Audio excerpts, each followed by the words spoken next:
Hello అండి. నేను మీతో ఒక శుభవార్తనైతే షేర్ చేసుకుంటానని చెప్పాను కదా! ఏంటి అంటే మేమైతే మా ఇంటికైతే కలర్స్ వేయించుకున్నామనమాట. ఇది మా కిచెన్ రూము, మా సెల్ఫ్ అనమాట. అంటే మా అత్తయ్య వాళ్ళ కిచెన్ రూము చూడండి ఎలా ఉందో. ఇంకా స్కూల్ నుంచి హాఫ్ డే స్కూల్స్ కదండి, స్కూల్ నుంచి ఇంటికి వచ్చినప్పటి నుంచి మొదలుపెట్టాను. ఇంకా ఈవినింగ్ 5 అయిందనమాట. అప్పటికి కూడా ఇంకా పని అయితే అయిపోలేదు. కలర్స్ అయితే వేసుకున్న తర్వాత ఇంకా గిన్నెలు అయితే తోమించేసుకున్నాము. తోమించేసుకున్న గిన్నెలు అయితే మళ్ళీ సదురుకోవాలి కదండి, అదొక పెద్ద పని కదా. ఇంకా అన్నీ బయట ఉండడం ఎందుకు, మళ్ళీ మళ్ళీ తోముకోవడం ఎందుకు, అంత ఇబ్బందిగా ఉంటుంది తీయడం తోమడం అనేసి నేనే కొన్ని అయితే బస్తాలలో కట్టేశానమాట. కట్టేసి పైన పడేస్తే శుభ్రంగా ఉంటాయి కదా.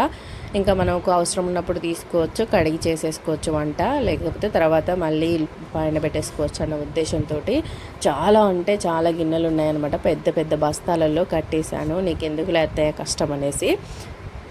ఇంకా మిగిలిన గిన్నెలు అయితే మా పిల్లలు ఇలా హెల్ప్ చేస్తూ ఉన్నారు. మా అత్త అయితే సదురుతూ ఉంది, నేను కూడా సదురుతూ ఉన్నాను. ఇంకా మా పిల్లలు అయితే వాళ్ళకి చేతనైనన్ని వాళ్ళు ఇలా మాకైతే తెచ్చిస్తూ ఉన్నారన్నమాట. చూడండి ఇల్లంతా ఎలా ఉందో. వామ్మో, సున్నాలు వేయించడం అంటే మామూలు వర్క్ కాదండి. ఇంకా 2 రూమ్లు అలానే ఉన్నాయన్నమాట. అవి వేసేటప్పుడు మళ్ళీ మీతో షేర్ చేసుకుంటాను. బాయ్.